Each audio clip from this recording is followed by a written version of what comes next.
untuk memudahkan jamaah, untuk melayani jamaah, ada namanya aplikasi apa itu? PAUSI, Pelayanan Umat Sejahtera Indonesia. Oh, PAUSI.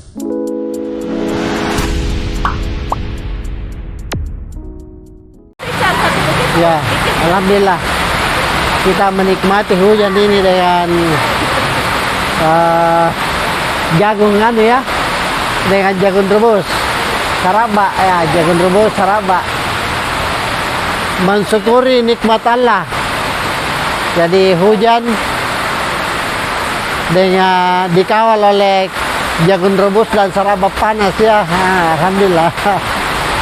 Ini timnya PAUSI ini lagi menunggu kita ketemu dengan calon yang menggerakkan PAUSI di Takalar sambil menikmati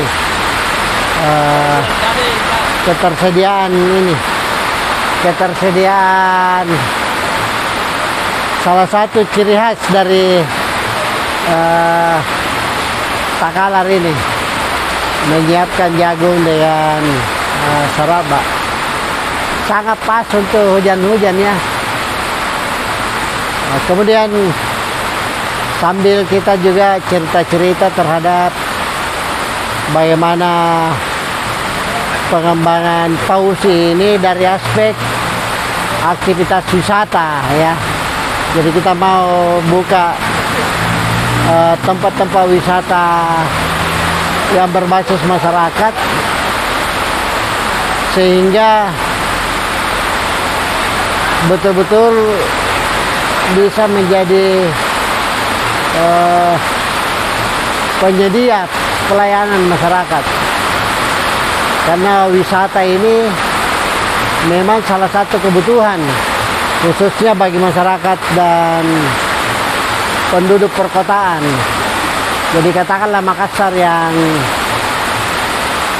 menjadi pusat kegiatan yang padat di Sulawesi Selatan ini, masyarakat sendiri penduduknya itu ya sekitar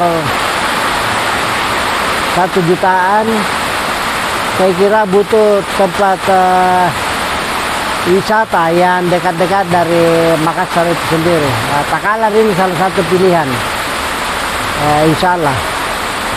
Jadi hari ini juga salah satu rencana kita dalam rangka pengembangan PAUSI mempersiapkan tempat wisata yang berbasis alam ya. Kita menuju ke Tope Jawa. Di sana tersedia penginapan yang standar Melati untuk kita akses dalam rangka merancang bagaimana pergerakan masyarakat Makassar ini untuk menikmati ya paling tidak liburan akhir pekan dengan bermalam di pantai sekaligus menikmati air laut ya. Karena dari hasil penelitian, mandi air laut itu adalah salah satu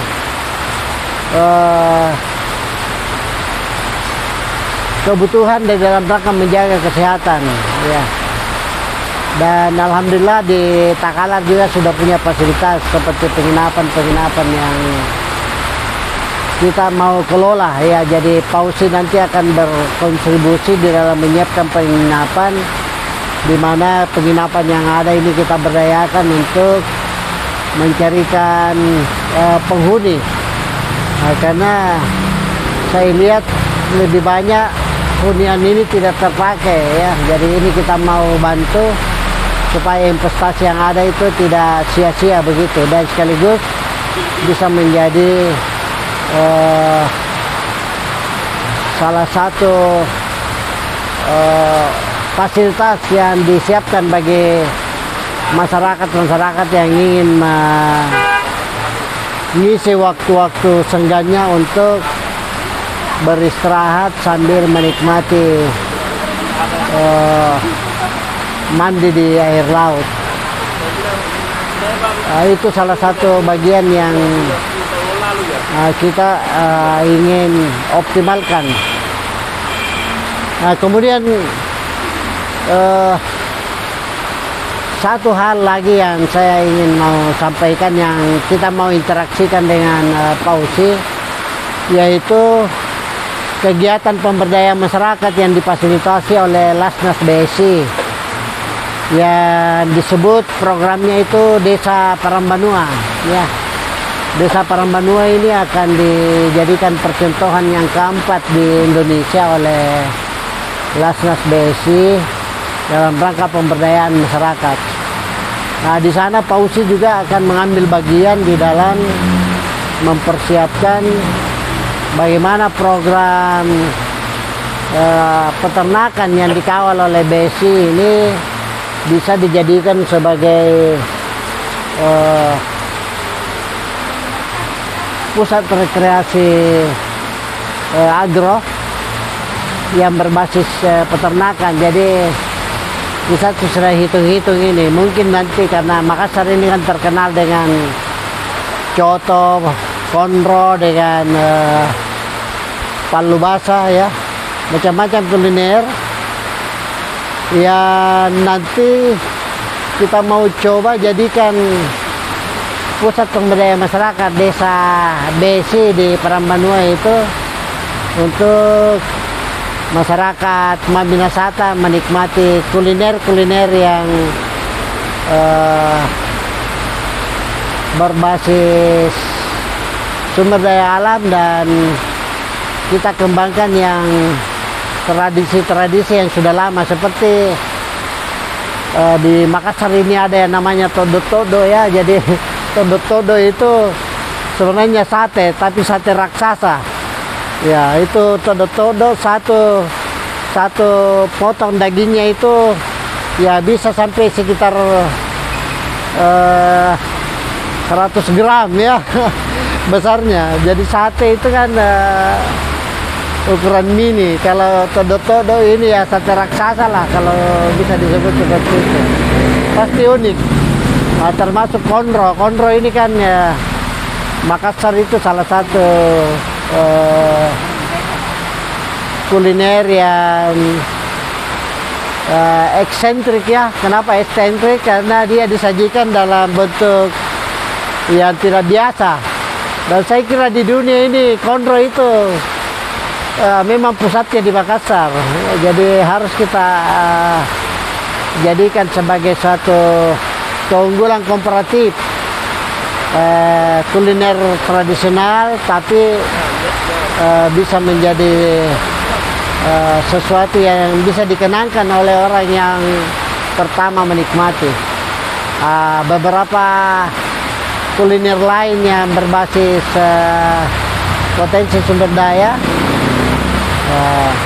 katakanlah seperti sayur-sayuran, ada sayur balante ya. Sayur balante ini mirip-mirip sayur asem kalau yang ada di Betawi sana ya. Kemudian ada sayur tutu. Sayur tutu ini saya lihat di hampir setiap warung Padang tersedia ini. Daun ubi, daun singkong. Ya, tapi kalau bedanya yang dijual di warung Padang ini, kalau sayur tutu ini ya dia sudah dikasih bumbu dengan termasuk ya kelapa ya, kelapa. Nah, itulah, mudah-mudahan semua bisa terrealisasi, termasuk kue-kue tradisional yang ada di Makassar ini sangat beragam ya, mulai dari cucuru, onde-onde, tarik-taripan, semua ada. Bahkan ada lagunya itu, ada lagunya yang menyebutkan semua nama-nama kue yang ada di Makassar ya. Tarik-taripan, parenggi, apa segala macam. Yang unik juga itu gogos ya, gogos. Saya kira gogos tidak ada juga di tempat lain ya. Gogos kalau yang ada di tempat lain itu dia dari beras yang dimasak, yang bentuknya seperti lontong, tapi Kalau di Makassar namanya apa namanya itu kalau lontong di yang seperti gogos itu yang direbus.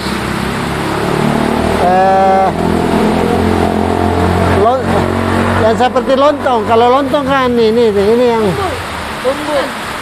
kalau tumbuh itu burasa ya, ada semacam burasa ini. Kalau ini yang saya maksud itu isinya dari beras saja tapi dia direbus seperti lontong. Iya, tapi ada namanya khusus nih. Banyak jenisnya. Nah, saya kira mudah-mudahan itu semua menjadi inspirasi untuk kita kembangkan masyarakat ini dengan mendatangkan penikmat kuliner tradisional sambil memajukan usaha-usaha masyarakat, dan tentunya harapannya bagaimana kesejahteraan itu kita tularkan dengan aktivitas yang berbasis komunitas masyarakat setempat. Saya kira itu, dan alhamdulillah hujan semakin deras ini. Tapi kita tidak mengurangi semangat untuk melanjutkan kerja-kerja kita demi Pausi menggerakkan ekonomi masyarakat. Saya kira demikian. Terima kasih. Assalamualaikum warahmatullahi wabarakatuh.